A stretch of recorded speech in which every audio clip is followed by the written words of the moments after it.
Hello mga boss, grabe jud ang inyong makita din ang ginapulot sa lalaki sa groom kwarta oh, grabe jud oh. Di gid mabangbang mga boss. Kailangan gid sa kaminyoon, kailangan nagitay eksakto, nagitay kwarta. Tungod kay isa po na hinungdan nga nung magsawa, magbulag tungod kay ang kwarta. Sa panahon kan very practical gid. Ay mo na kailangan jud nato natin eksakto.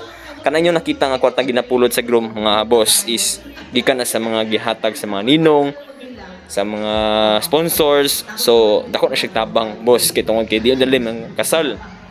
Very expensive gid siya pero once in a lifetime na siya. So ana boss, makita ninyo ginapulot sa laki, dako na siya nga panalangin, dako na siya nga blessings sa mga bagong ninyo, especially karon sa panahon karon nga ginakailangan gid nga nagitay savings kay kaslunon ikaw magminyo. So kailangan plano sa anay bago magminyo tungod kay di dalim ang kaminyoon.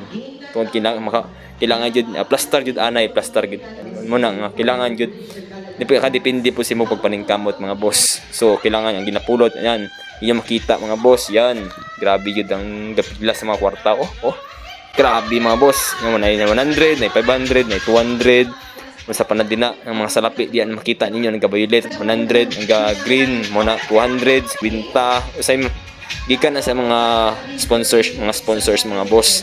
Grabe gid ang mga kwarta. Ay mo na boss nga kailangan gud kita mo ay kwarta labi na kung minyo na ta. So kailangan gud maningkamot gid ta panay ma-provide sa mga pamilya. Grabe gid ang panalangin mga boss. Grabe oh. Viral gid mga boss, viral gid ni. Inyo makita din yan, ako saksi gid ko mga boss. Nakita jud nako dira nga ang kwarta gid grabe.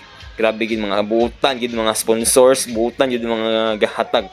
Dina inyo makita kanang MC, grabe siya gahatag og hatag siya og challenge sa mga sponsors na sa mga bagong minyo. Sa mga bagong minyo diya ay magkabalaka. Ay magkabalaka mga boss. Ay magkabalaka tungod kay naay panalangin maabot kaninyo. Grabe inyo makita nga 4,000, 500. Grabe na ginapila lang boss, ginapila. Amo na ni karon ginabuhat sa mga bagong kasal karon. Ginahatag ang kwarta gikan sa mga sponsors, sa mga ninong-ninang. So sa mga ninong-ninang dia namon makila nga mga pamangkin, pag-andam na mo pila yung ihatag tungod kay way kabalaka. Good news mapud ni siya tungod kay dako po ni siya tabang sa mga bagong minyo og once in a lifetime na pud. So mo ni boss no, dapat boss di kita magsalig sa tabang sa ubang tao. Ang tabang kabuluta, tabang nagin limit gina siya, limited lagi ang tabang. So dapat kabulog kita maningkamot mga boss. Inyo nakita no, mga kwarta na kay isa ra na niyo na makita matabo yung kinabuhi na imuhatag yan nakadagan. So inyong buhaton mga boss isa lesson po ni sa tong live na kailangan maningkamot pud ta. Nga kung gusto nimo na ipanalangin maabot, nakadepende jud na sa tong pagpaningkamot. So maningkamot kita, kailangan haluan itong sipag tiyaga mga boss. Inyo makita ang kwarta, makita gyapon na nyo na nakadepende sa inyo makita sa lalaki boss ay magkabula kay follow akong page. Follow boys sa just follow my page. Thank you.